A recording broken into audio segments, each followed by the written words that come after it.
Creativity in the Age of COVID with Dr. Judi Bloom and Richard Skipper.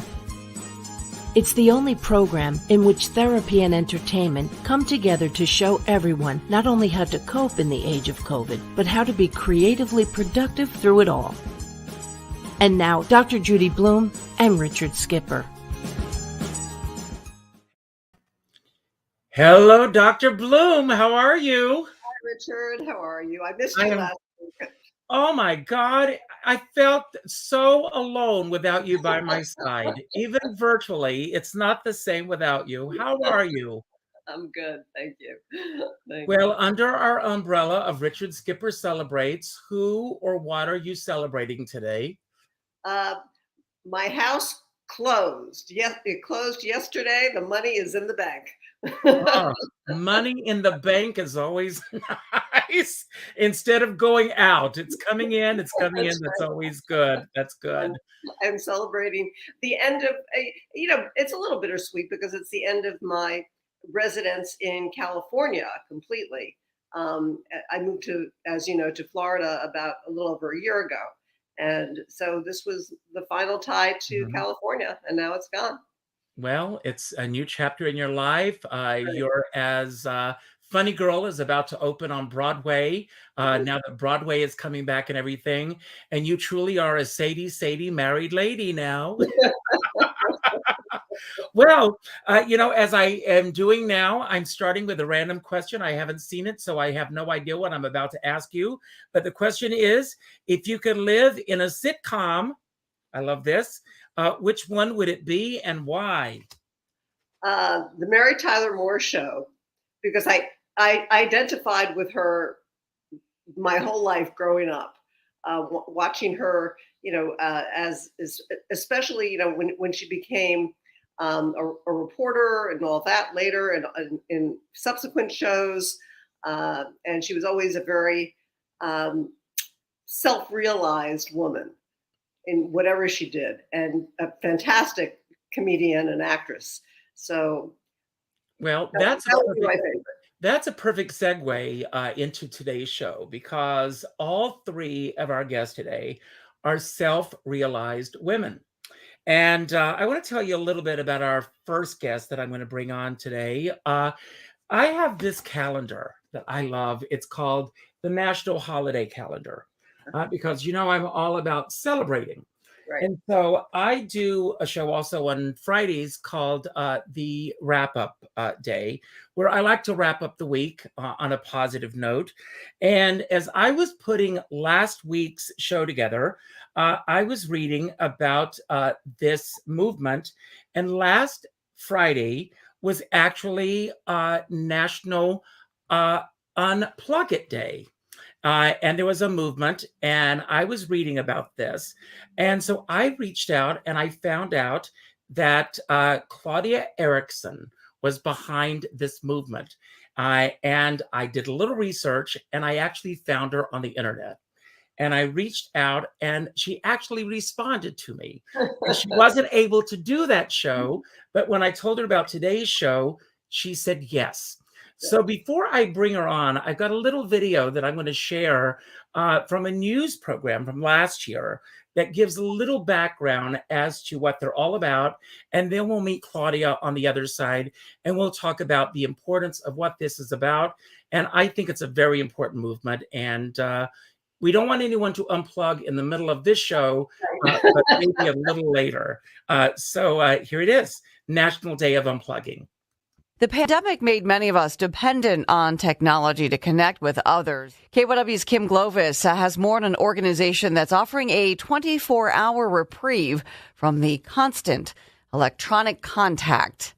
Americans are spending more time than ever in front of their screens, all thanks to remote work, remote learning, and more streaming for entertainment. And virtual learning for 12-year-old McKenna and 8-year-old Aiden. How much time are you spending in front of screens these days? I feel like a lot. National Day of Unplugging. At sunset, we're all supposed to disconnect from all our devices, something that's getting harder and harder to do. Today you said, heck no, I wouldn't even want to try. The question is, can you ditch your smartphone for an entire day? Here, I'll make it simple. No. So Let's go ahead and talk about where the National Day of Unplugging came from and why.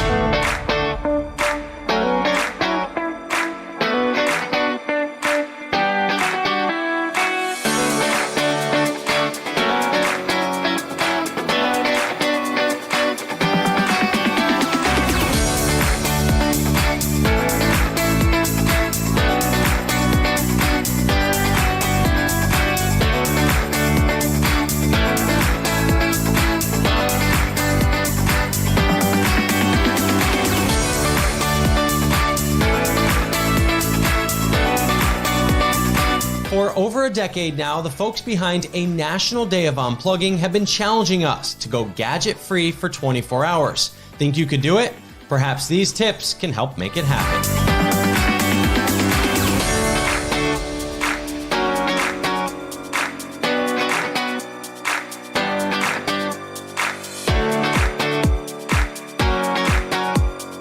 National Day of Unplugging can last anywhere between 1 to 24 hours. People can even sign up for cell phone sleeping bags to hide their devices in, which may be a tough challenge after a year online.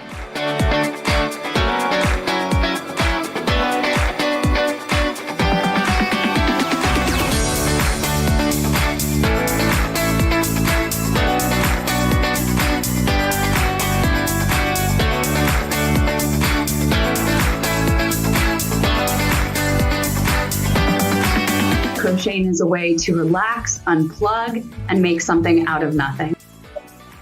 Hello! Hi, Kristen. How are you today? I'm fabulous.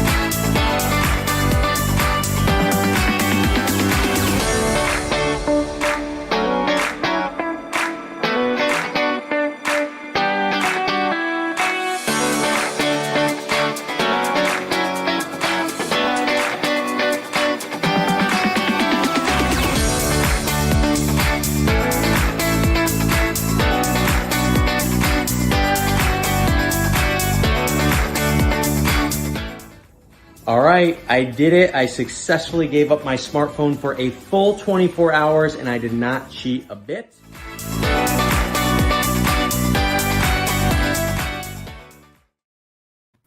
Claudia, welcome and congratulations. Thanks so much for having me. Well, first of all, as I began the show, and welcome, meet Dr. Bloom. Who or what are you celebrating today? And how successful was the program this year? I would say I'm celebrating getting organized after the program this year. Okay, because it takes a lot. But we will find out more about how successful it was as more information comes in. So, but I will say it's so interesting that this program, that has to do with taking a break from technology, has had the biggest boom that we could expect from COVID. I think so many people spend so much more time online that they're like, I'm sick of this. I need a break. They understand. They know it's good to, have a mental reset once in a while. So we have people all over the globe participating, and they, just fun, inventive ways. We had rock painting, inspirational rocks with the Kindness Rocks project. And we did groups that would build with Home Depot kits, parents and kids building little kits. Since they couldn't do the workshops in the stores because of COVID still, they were kind enough to give us a bunch of kits to give to different cities. And so we had that. We had scavenger hunts, all kinds of fun things to get people outside. Well, I want to start with why you started this movement initially. And I, again, in my research, it was because of your own children. Am I correct? Yes. And I will say that the National Day of Unplugging itself has been around for 13 years. Oh, I didn't Before realize I was involved with it. Yes. Okay. It started out as a part of Project Reboot. And it was part of a Shabbat honoring, 24 hours of time away from your tech to spend with your family or your friends or even just yourself. And it just grew so much over the years. And my partner, who really gets the most credit because she'd been involved with National Day of Unplugging for a number of years, and they were shopping around for someone to take it over. And she asked me, hey, would you like to join me in this effort? And I was like, of course, I'm on board. So I had done my own things previously, trying to what I call build up the unplugged village in my community, because I feel like our communities are losing something. We're not connecting in the same way, and we need to get that back for a lot of reasons. So at any rate, I was trying to do things in my community. It was working really well, and then COVID happened, and I had a huge pity party about how the answer to everything is now more tech. And then, so that made me sad. But then when Kim said, hey, let's form a nonprofit to take on, the National Day of Unplugging and give it new life and make it get bigger. And it was kind of the perfect timing to do it during COVID. So it makes me crazy when my kids are over and they're constantly looking at their phones, or other people are over and they're constantly looking at their phones. It does feel really disrespectful, even if they don't mean it, and even if it's business, which I understand. But it is annoying, and it is. It's impossible to really pay attention to what's going on in the room if you're constantly distracted. One of my patients, in fact, who's a casting director, was complaining to me just this week that she's having to watch all these auditions and she's constantly glued to the screen, and it's hurting her, really hurting her eyes. So but again, it's her profession, so she's got to do it. So it's kind of hard sometimes to find that balance. I'm talking to patients all day online via Zoom, Well, I have a friend, and when he goes out with his friends, he makes everyone put their cell phones in the middle of the table. Right. And the first cell phone that goes off, if they haven't turned them off, has to pick up the dinner for everyone at the table, which I think is a great idea. But I want to ask you, Claudia, has this idea, first of all, how old are your kids, if you don't mind my asking? Oh, no. 20 and 23. Okay. Yeah. And how, this has been going on for a few years, but how far back has it been since they actually got involved with this? So they have their own thing that they do, they each have their own lives. And it's been interesting that I try and it's a little tough to have a mom who's doing this when you're a teenager. Let's just say that. And I think that was challenging. I didn't engage any of them in the program, but I will say that, each one had their own challenges with technology, and they've both come to get to where they have more balance with it themselves. And I'm thrilled with that. We've got gaming as a constant draw, but as long as you can also go out and function and have a job and, or go to school or do whatever it is that you need to do and have relationships that are healthy, and get outside and be in nature, I think that's great. So it is all about the balance. Yeah. And that reminds me, I forgot to turn off my phone, so let me do that so that no one calls. It is tough, though. I think for a lot of people, myself included, to completely unplug, because our work demands that we have at least some awareness of what's going on all the time, and that is how people reach us. So it's. I agree. I totally agree that we are way too plugged in. And I certainly, am the first one to cast my phone aside as soon as I possibly can. Well, I want to use that as an excuse to bring on our next guest.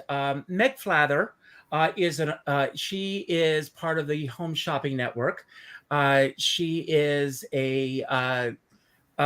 she will explain what her position is there, but she is also a songwriter. She has written an incredible book about her journey to that world. She is also nominated for a MAC Award. And for those who are watching around the country, MAC is the Manhattan Association of Cabarets. And she has a show celebrating the music of Rodgers and Hammerstein. She wrote this show just before the pandemic hit. I'm going to bring her on as I continue to talk about her. But the show was written and it was called Rodgers and Hammerstein 2021. But now it's Rodgers and Hammerstein 2021 plus. Yes. Because it's continued on. And we'll talk for a moment about opening a show in the midst of a pandemic.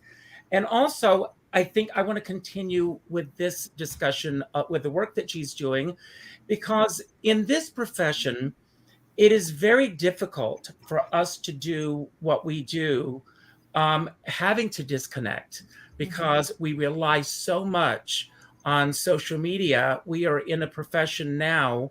There was a time where newspapers covered cabaret, covered the media. That doesn't exist anymore.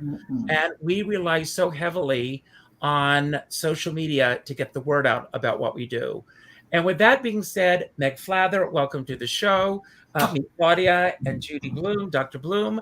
Meg, I want to ask you, first of all, who or what are you celebrating? And if you were in a sitcom, not that you're not living a sitcom, what would that sitcom be? Well, I'd like to be Judy's neighbor in the Mary Tyler Moore Show.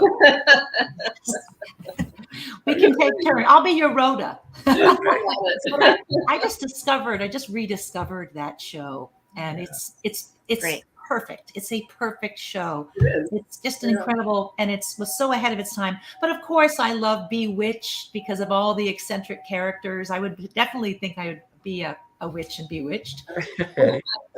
But so I'm kind of torn between Mary Tyler Moore and Samantha Stevens.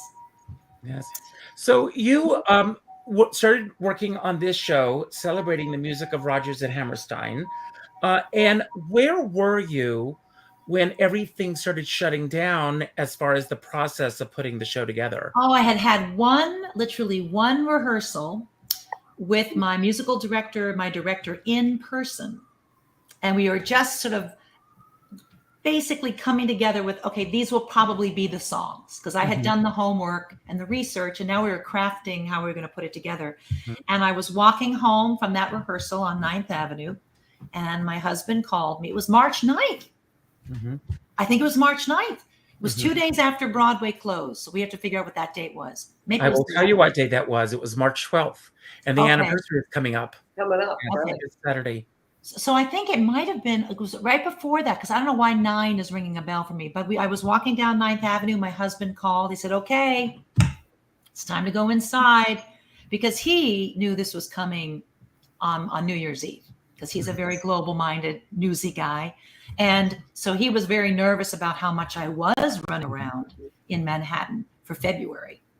He was like, be careful, be careful. This thing is going to be huge. And we all thought it was going to be a couple of weeks. That's right. He knew this is going to be years. So yeah, I had one rehearsal, and then we went inside and did everything via Zoom, which in my case, in some ways, was very useful, because there was an intimacy with my director, Lenny Watts, that we couldn't really have in a rehearsal studio, because he was seeing me so up close in our rehearsals. He could really tell if I was committed to the lyric, if I was shutting down, if I was courageous with this project, because I've had to be very, very courageous with this show. And the same thing with my voice teacher. I feel like there was an intimacy with my voice teacher. Again, so close up, able to really see things in a way that somebody wouldn't walk up to you and, Right. So I became very, very disciplined. I became very, I turned the whole experience into like a master's program. I was very regimented, and I'm sure Judi will have a lot to say about that. But it was, I think, how I navigated the anxiety and not being in control, as I had a schedule. And I did my Pilates every day, and I did my voice class every day, and I did my steps every day. And then before I knew it, it was time for dinner. So that's how I coped, I was very strict. And now the stress is how to live a little more. But there are studies that show that people actually do much better or much happier when they have a fairly regimented schedule of daily activities. It does provide that sense of control and structure and accomplishment as you do each of those things. That's part of your daily routine. So you did the right thing. You Well, it totally changed. I would wake up in the morning, I'd turn on New York One, and we'd look at the numbers and watch the numbers. And I'm right here on 57th and 10th. So I was hearing the sirens all day long. There was so much death in this neighborhood, so much death in that hospital. And so that was heavy. And so the way I would just navigate, how am I going to raise my vibration? How am I going to be useful? How am I going to live now? So that's how I held on tight to that schedule.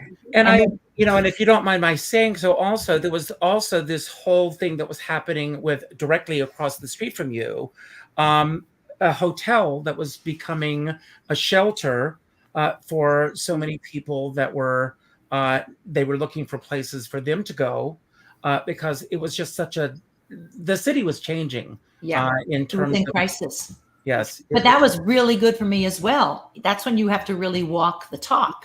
If you are charitable. It's like everyone worries about the homeless, but not in my neighborhood, right? And it was really remarkable how beautiful it was, how we all got along, how we all took care of each other. It was actually a loss when they left. Wow. Yeah, it was fascinating. I remember it was also a constant reminder to be grateful. I think that was the whole COVID lesson was poor me, not so much, poor me, not so much, poor me, not so much. I want to live my life, but oh my gosh, that person's life, so we were constantly I was constantly in and out of my feelings because somebody else was having a much harder COVID than me. I want to ask you before I bring Andrea on, going back to the work that Claudia is doing, is it easy for you to disconnect from your phone and social media and everything?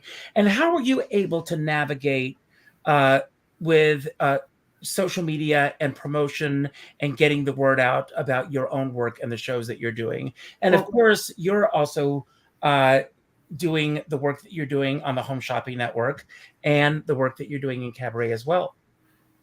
Claudia, you're a genius because I completely support and applaud what you're doing. Because as you were talking, I was remembering how back in the day, we didn't even have beepers yet. We had an answering machine, and actors got their jobs. Actors got their callbacks. People made dates. People went to work. You had 24 hours to call somebody back. Yes. You had weeks to respond to a letter. So this instant thing, I think, is the disease, because Broadway shows were running, TV shows were running, newspapers were running without this instant gratification. So for me, I'm actually unplugging a lot more. What I like to do is I pretty much use my phone primarily to listen to music. So that might be cheating, but that's, I often get in trouble with the people in my life because I don't pick up and I don't respond right away. I don't know if I could completely unplug though. That's the thing. I do it for hours at a time, but that 24-hour thing, that's going to be interesting. But I do what I have to, Richard. I don't love the social media. I wrote this song called Like Me, and it's all about how Facebook to me, reminds me of the 7th grade cafeteria. It's just the cool girls table, the jocks table, the nerds table, who you're going to sit with as you're walking with your tray, shaking. So I do the bare minimum, but at the same time, I'm also very grateful because I wouldn't know Richard. Wow. I wouldn't know Richard. I wouldn't know Amy. I was reading something very interesting recently about there's a book out and it's the lies that are perpetrated by Facebook. And basically the theme of this book is that all of us that are on social media are creating a lie because we're only putting out to the world the story that we desire to tell, and we're not telling the whole truth. And that's the whole thing. It's a version. Yes. A version I want to talk a little bit about Las Vegas. Yeah. Yes, because there's a show that is getting rave reviews. It's, as you can see here, irreverent rave reviews. Andrea Bell Wolff, it's called Adventures in Vegas. She too, thank God, I'm going to say this, the two of you are not in the same category, Meg. You're not competing with each other. But Andrea, I first became aware of, I'm going to bring her on while I talk about her. I first became aware of Andrea because of my love of Hello Dolly, because Andrea was in the original run of Hello Dolly. She was in Hello Dolly on Broadway in the original Broadway run. It's hard to believe because she still looks like she could go on and play Ermengarde today, or Minnie Fay. But she, appear. She talks about it in her show. But she went out to Vegas, was a showgirl. She talks about the ups and downs of this business, of being up for roles. She was up for the movie role, for the movie of Hello Dolly. What happened? You have to go see the show to see what happened, folks. She has a performance tomorrow night. But welcome to the show, Andrea. And you also were putting this show together, am I correct, when COVID hit? Yes. So basically, I wasn't sitting back and really doing nothing. I actually made 2 music videos during COVID. I went out into the city with my director and friend at the time, Dan Ruth, and we did a music video. And then my musical director and Dan came to my house and we did another music video. But I knew I wanted to do a live show. And I was like, what am I going to do? I don't know. A million different things kind of floated back and forth. And so a lot of times when I'd be with my musical director, who's very young, he's 30 years old, but we would have conversations about life and everything.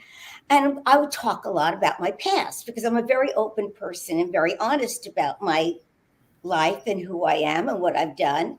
And he said to me, wow, why don't we do a show about your time in Las Vegas?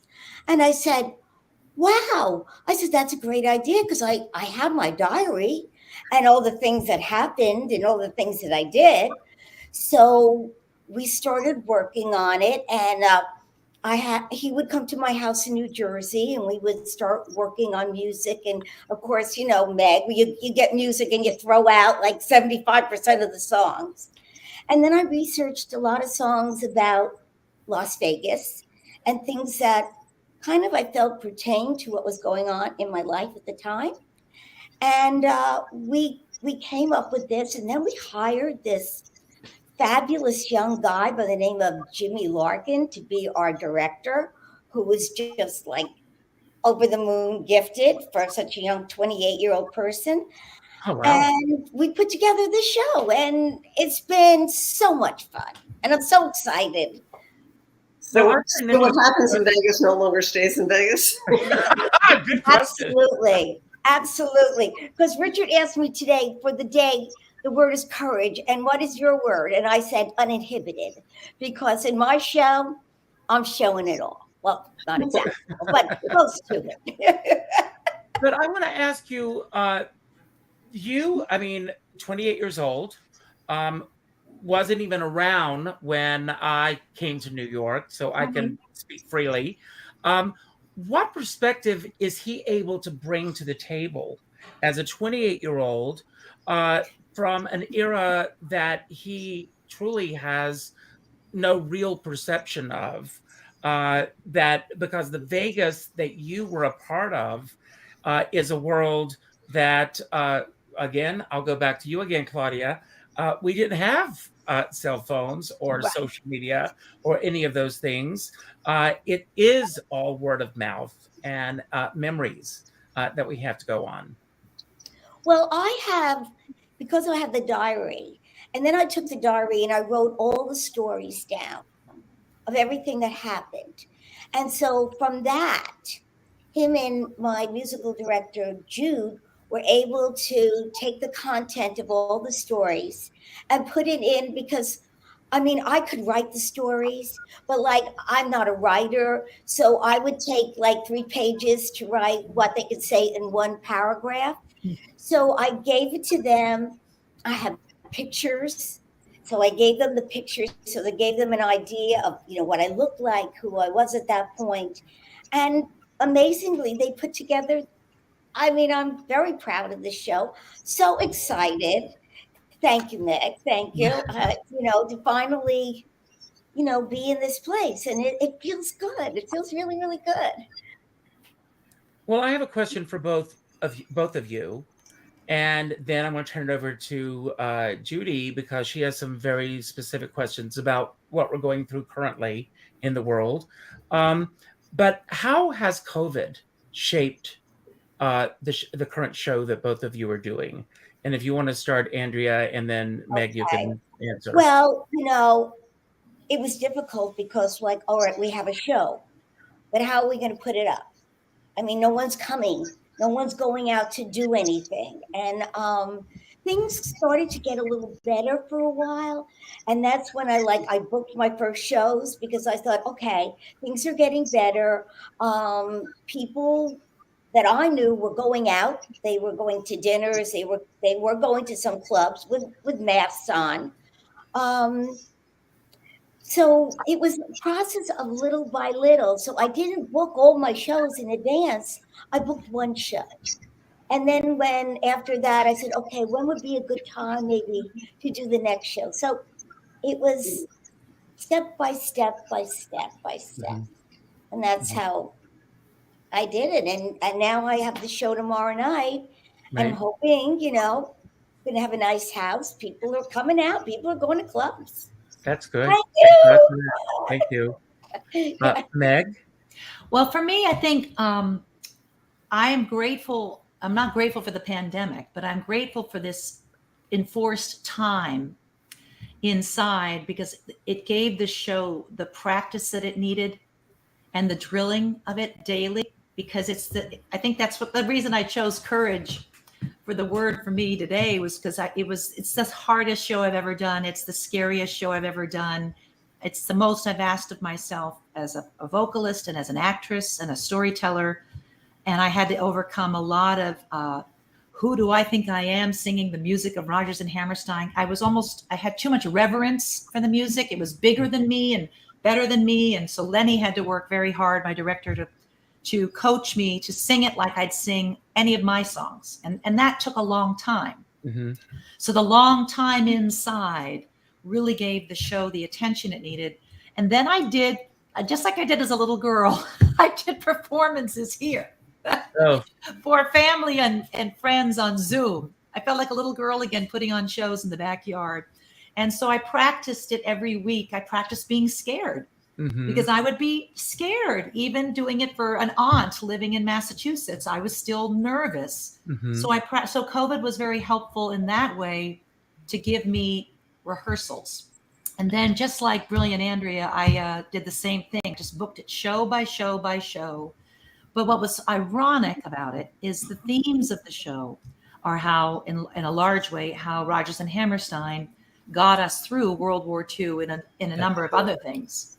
And so there I was the first time doing it in front of people, realizing Rodgers and Hammerstein are still getting us through wars because we're now in a war with COVID and now we're in a war across the pond. So it was spiritual how the show just kept having more meaning. And it was an idea that I came up with in 2019. Wow. Claudia, but very quickly, Claudia, I want to ask you, when you've got a movement and you're working on this movement with disconnecting, and the only real method of all of us connecting in the midst of a pandemic is through social media. How were you able to make that message really resonate and balance the two last year when we were really in the throes of all of this? Yeah, I think that COVID was a blessing in a lot of ways. Similar to what you were saying, Meg, that it really forced us to kind of find our focus and get back to what are my priorities. And we found patience. It's like thing that we didn't have.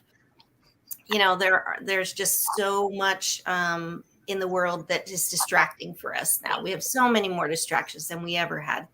And that all our gadgets are designed that way. They're there to grab our attention. And it's just a matter of prioritizing. What do you need to do? And what can you maybe let go of a little bit? And so I think the message was always for us more about balance. We tell people, you know, for National Day of Unplugging, try it for an hour or the 24. Anything is fine. It's really more about having a day to kind of take stock and think about, am I, you know, doing what I think I need to be doing to have my life go in the direction I want it to go in? Are my kids learning the things I want them to learn? Or, you know, if they're spending 10 hours on their tech, maybe they need a little less of it. But for those people using it for business, which now seems to be so many of us, you have to get smarter about it and use it when you need to, and then let go of the junk. Let go of some of the distractions. Get a little more careful about it.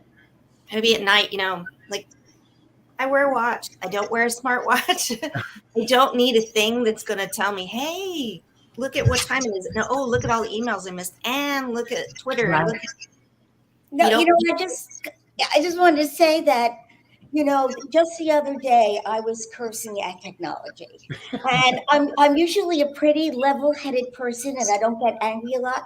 My husband says you have more arguments with the computer and the phone. You're constantly yelling. You're constantly cursing.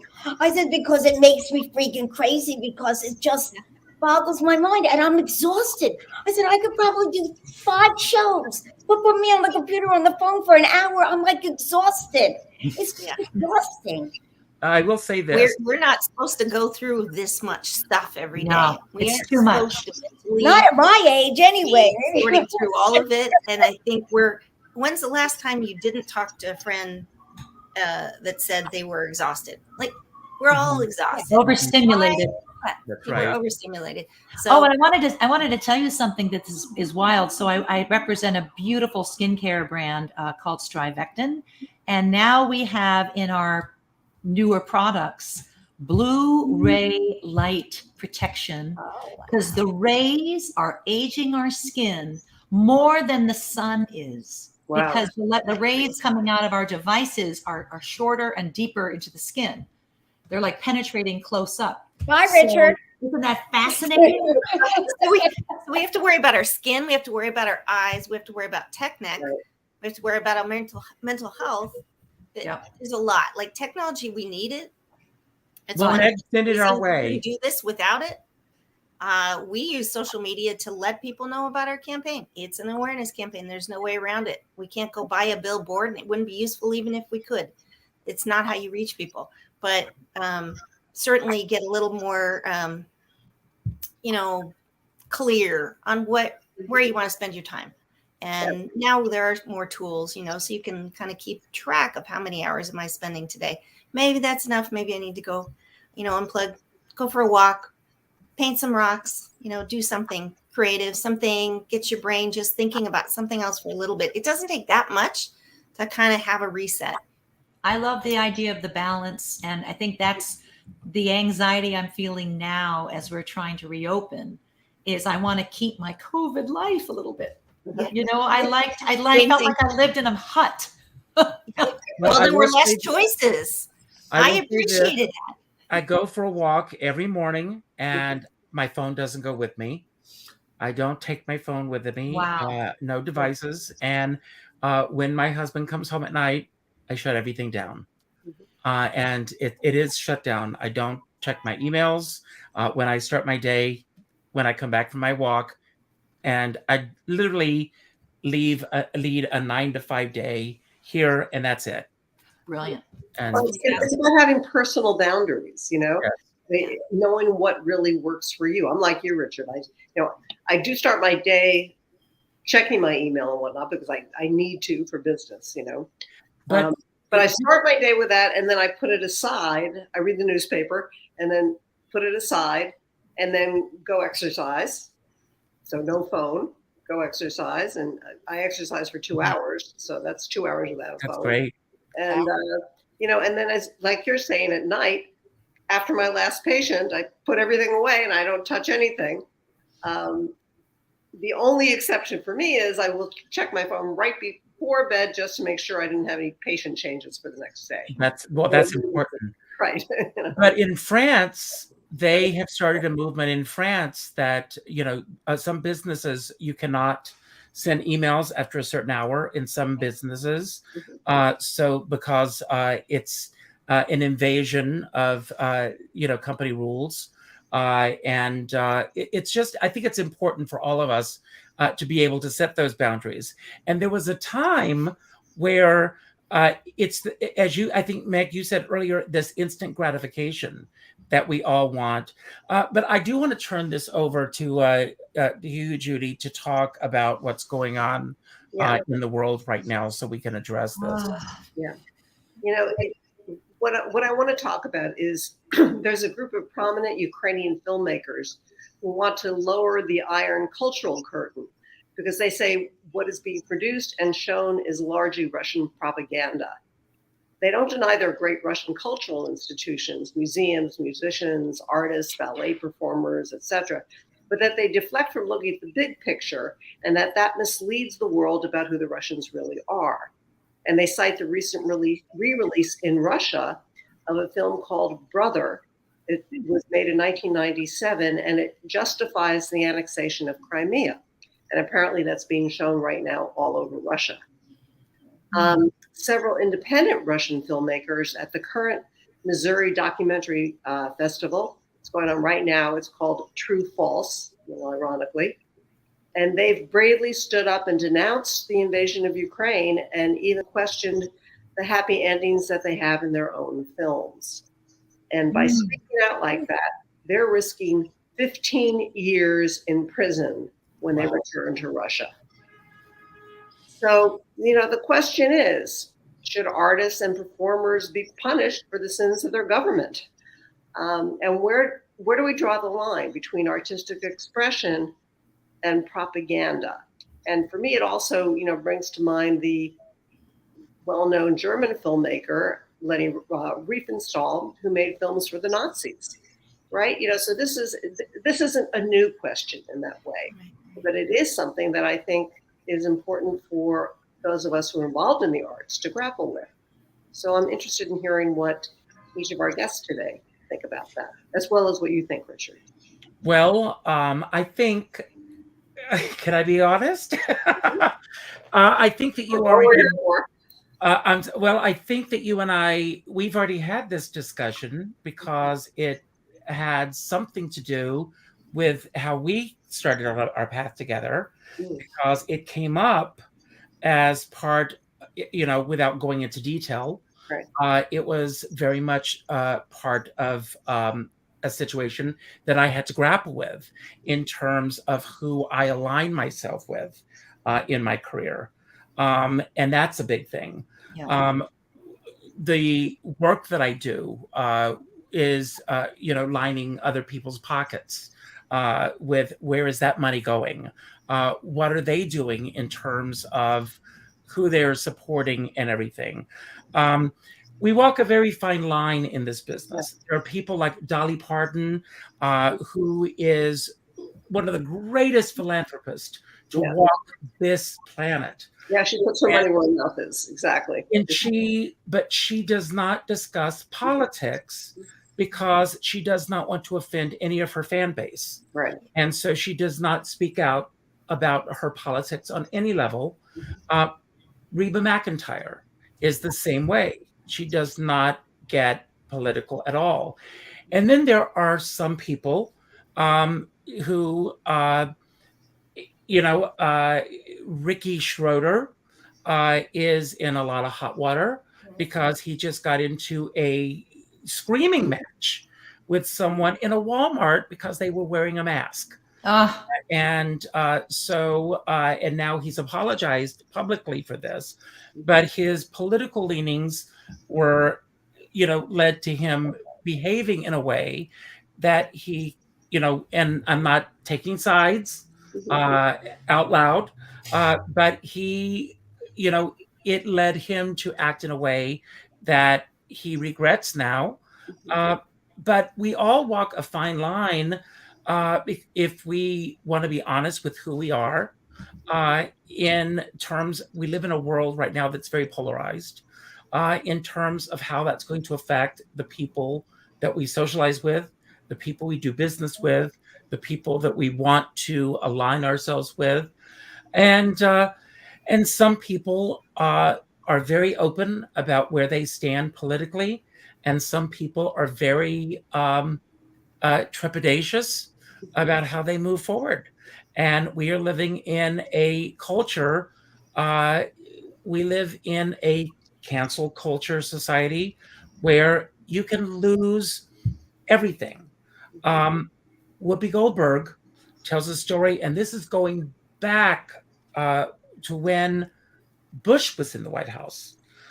She was doing a private event. She made a joke, and she was a spokesperson for Slim Fast, and at a private event. And by the time she got home, she had lost her endorsement deal, and she had lost many other endorsement deals. I will say something else very quickly, and then I will be quiet. No. Going all the way back to when with Eartha Kitt, when she went to the White House and she spoke out against the Vietnam War. She was blackballed, and she could not get work in this country for 10 years. And that's when she went to France and became very popular there. And it wasn't until she came back and starred in Timbuktu on Broadway. So this is nothing new. This is something that's been going on for years. Well, the thing for me is it's not right, left, up, down. It's for me, what are the facts and what is the science? That's how I navigate these times. What does the science tell me to do with my body? And what are the facts telling me about my democracy? And that way, it's not about pointing fingers and mentioning names. I just stay with the facts. And I think as far as propaganda, when propaganda is pretending to be news, is criminal. If it's an art piece, it's something to be criticized or adored. But when it's trying to be news, that to me is criminal. That's my hard line. Yeah, I mean, I go on the side of honesty. I mean, and I'm an open person, so I will tell you, I'm a Democrat here and there, and I'm a bleeding heart, and I'm always on the side of the underdog. And there have been friends of mine that I have kind of had to distance myself from, because it showed me who they really were inside when all of this was going on. And I said, this is not the person that I feel that I would like to have in my life if they really could be this cruel or this selfish. Because all I would hear was like, well, we're going to lose money and blah, blah. And I said, this is not about money. This is about people and taking care of people and making sure you're doing the right thing. It's not about what's going into your pocket. So there were some friends of mine that I'm not so much friendly with them anymore, and that's okay. Can I weigh in on this? So back to your original question, I wouldn't try and decide if that's a good thing or a bad thing. I will just say that we are stuck in a very ugly place because of the algorithms. So the fact of the matter is we are so polarized, and that facts are negotiable now, and that there's so much fake news. And as long as tech is designed to favor it, we're going to keep having problems. So you go onto Facebook and you have seen some discussion that a little bit of a debate about the most benign thing, it doesn't even matter, and it just goes down into the toilet because somebody's got to argue whatever side.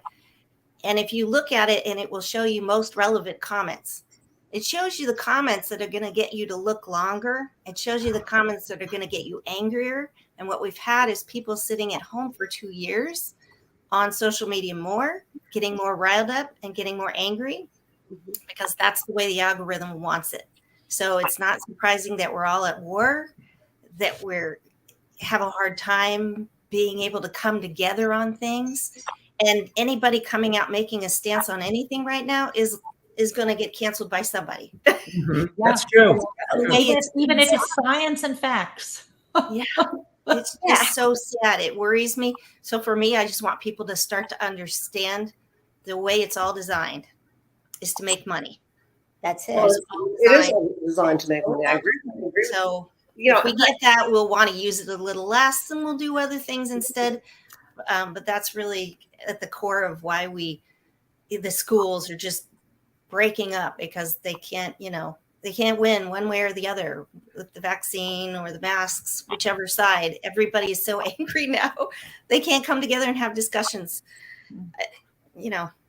I'm so glad that you brought that up, because it is the algorithms that, it is set up in a way. And the whistleblower, if anyone remembers her name, please shout it out.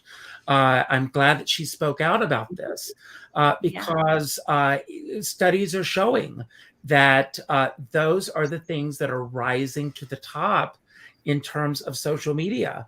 And I've posted things that will sit there and get absolutely no traction at all. And are you finding it too? Yeah, it's so interesting that there's this other energy that's deciding what is shared. There is. And I have to tell you, you don't know how hard it is to have a program that encourages people to unplug. The algorithm doesn't exactly like what we're doing. You're a hero. It doesn't get out there that much. It's challenging. We're doing it anyway because it's really important. But it's just, anything that has unplugged in it, not exactly getting. One of the things that I've started asking is, what can I do to help you? Claudia, what can we do to help you? This is helpful. And if you spread the word, and if people start getting more and more educated and more aware about their phones. A lot of people have seen The Social Dilemma documentary, came out a year or so ago. And that kind of opened up people's minds. But really, if you go to our website, National Day of Unplugging, we have all kinds of ideas and inspiration of fun things to do. And it doesn't just have to be fun. It can be meaningful. You can clean your house. Yes. Because organizing has a lot to do with this, right? We have so much clutter in our house and in our minds and in our tech. And so if we everything's a metaphor. Yes. So that's kind of it for people to start look at your phone, use an alarm clock at your bed stand instead of, using your phone, and wear a watch and be mindful about it. Yeah. There's this wonderful book that I read back in 1998 when I was blowing up my life. Every few years you blow up your life. And it was called The Circle of Simplicity, Return to the Good Life. And it's really helped me live, because it's all about, it was about a husband and wife that were big in finance, and they had this huge lifestyle, and they kind of woke up one day and realized our lifestyle is out of control. We don't have a relationship with each other. We don't have a relationship with our kids. And they did that romantic thing where they sold everything and they moved out to the country and created a self-sustained life. So they went the real extreme. But it's a great read, because it makes you realize how far we have come from the garden. Mm-hmm. We have. I have to stay away from the news channels. I have to turn it off at night, because I find myself, I do. I'm sorry. But information overload. It's like, and MSNBC and CNN and my husband comes home and he's like, he'll come in and he turns it off and he says, you have to stop watching this. But I find myself like almost it's hypnotic. It's almost like you just get drawn in, because he says, you know what's going on. What do you need to know? I said, but something new is happening every second. And I want to know what's going on. The 24-hour news thing.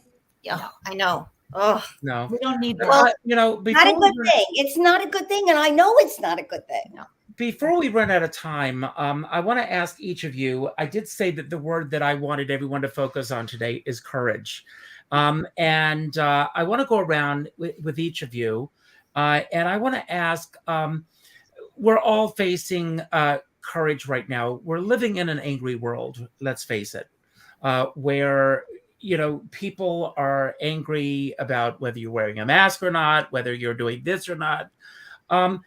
And just to elaborate a little bit more on what the word courage means to you and how you're navigating through whatever it is that you're going through right now. And I'll start with you, Andrea, and just how you're getting through these days as we are hopefully moving through COVID and getting to the other side. Okay. Well, I'm a breast cancer survivor. So ever since I had that, I had one day I just woke up and I said, I'm just going to live every day to its fullest, because at this point, I really still don't know what tomorrow brings for me. And I guess aside from that, many years ago, my first child was a handicapped daughter. So she lives in a group home now. So that taught me how to cope with a lot of things in the world, because when you're dealing with that, there's a lot. And I find myself being able to kind of make myself smile, make myself laugh, and navigate through all of this, even though my heart is breaking, for the people in Ukraine. And, I wish that there was things that we could do.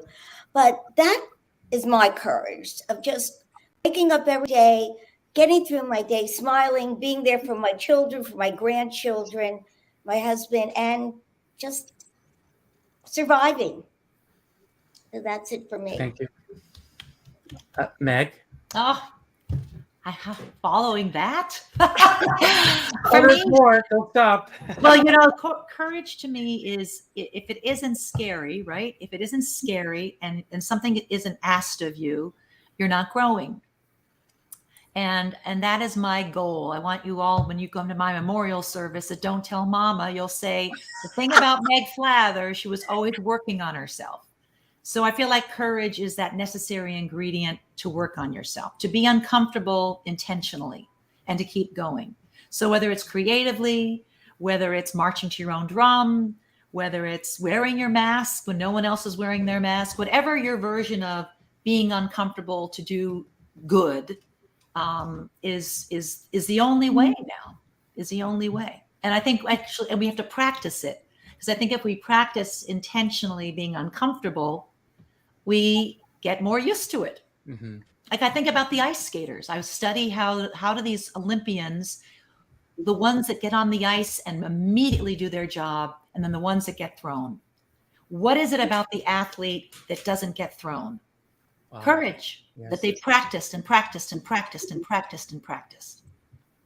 Absolutely. Claudia? I'll say courage in connection to unplugging. I say to do it, even if no one else is doing it around you. A lot of people think, well, I can't do it because my spouse is on it all the time. Oh. And so what's the point if I'm going to do it and they're not doing it, or my kids aren't going to do it and I'm the only one doing it? It's still going to be helpful for you. And if you start doing it, somebody might go, gosh, she looks a little more peaceful today. Maybe it'll inspire someone else to do it. So I feel like that. And then I meant to say this before, in addition to the National Day of Unplugging, that's like one day a year, but we encourage people to start building an unplugged village in their community. And maybe you know of, different people that want to put together an event quarterly, or they want to do scavenger hunts. And we look for those leaders in communities that are courageous and that try and do things to reach out to their community, even if they feel like people are distracted.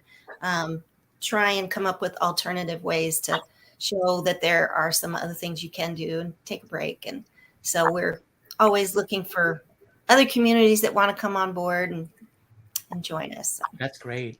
Judi? Well, as I mentioned to you earlier today, I think Zelensky is the embodiment of courage. Oh, amen. And he's there. He's absolutely won't give up, will not give up, won't leave, won't desert his countrymen in the slightest, and is just showing a quality that I think all of us can really admire. And when we think about our own issues, our own struggles, I think it's important to put those in perspective and, take the Zelensky approach. Don't give up, right? Yeah. Just face it head on, call it like it is, and deal with it, just deal with it and get through it.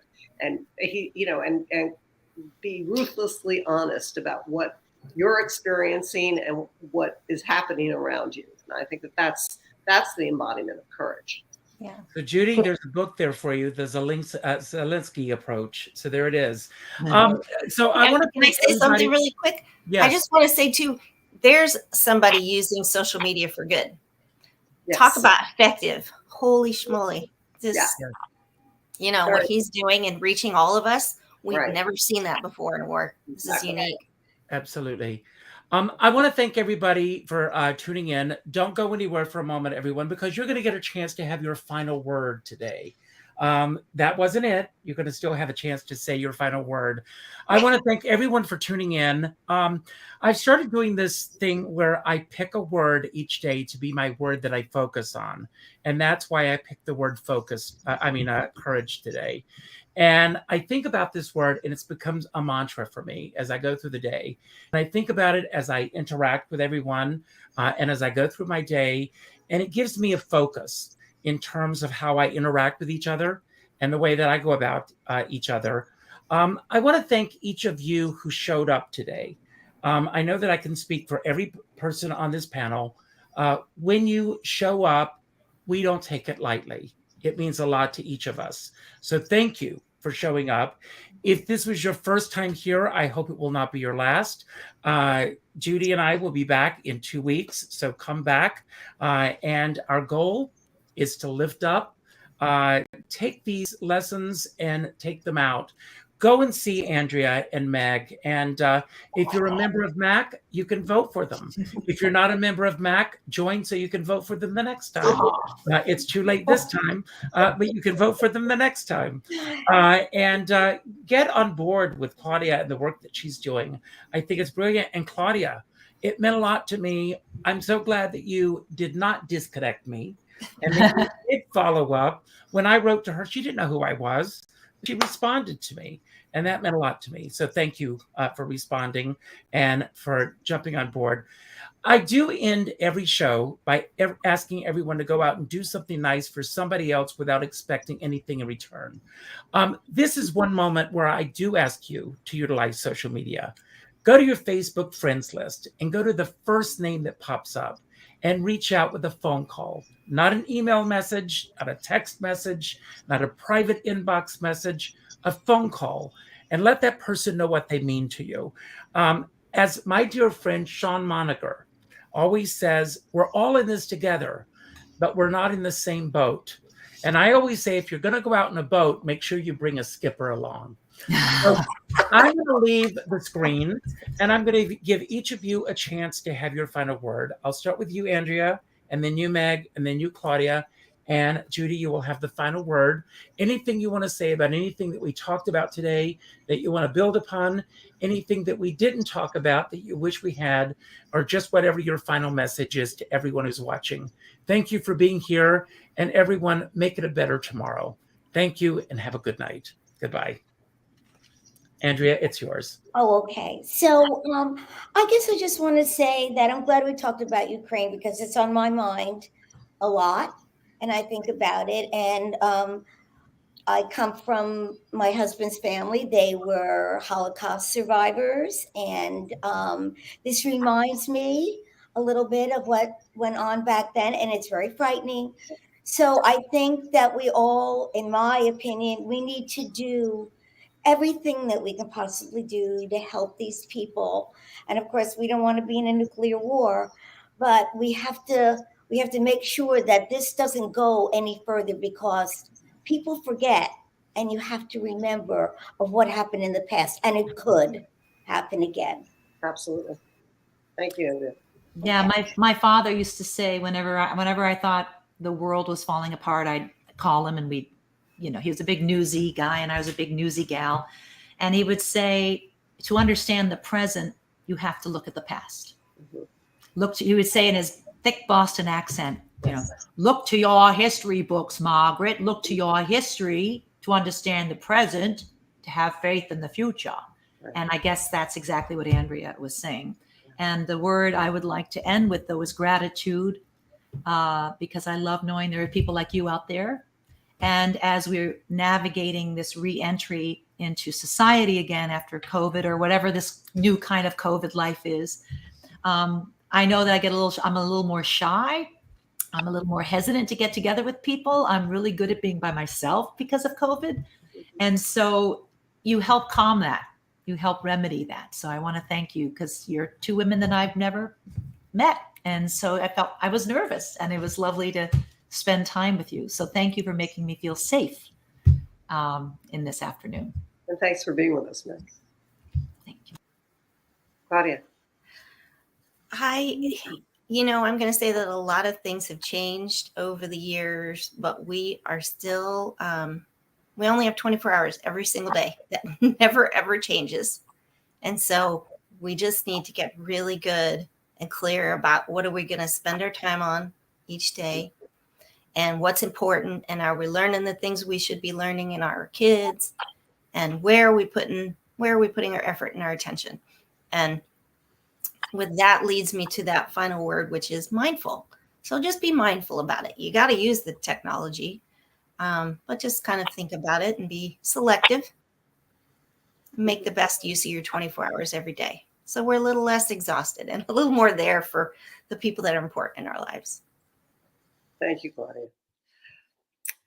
And like our previous guests talked about, my family too was from Latvia, which became part of Russia against their will back in the day, and certainly is in danger again should Ukraine fall.